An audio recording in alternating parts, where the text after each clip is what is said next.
Tigas to. No? Buhos kasi ito eh. Kapal pa 4. 4 ang kapal nga nito. Hindi lang ito basta-basta buhos. Ready mas ka nagbuhos nito. Tigas talaga. Ayun, sasalitan kami mag-jackhammer. Kaya iingat lang kami. Tingnan mo. Ang lalaki nito na bato. Pag bumagsak dito sa paa, sigurado. Dugo.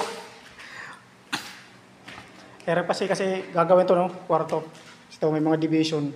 Ayun, sintadahan ko ng dulog pa ito. May division yan hanggang doon. Alam po mga palogs, thank you.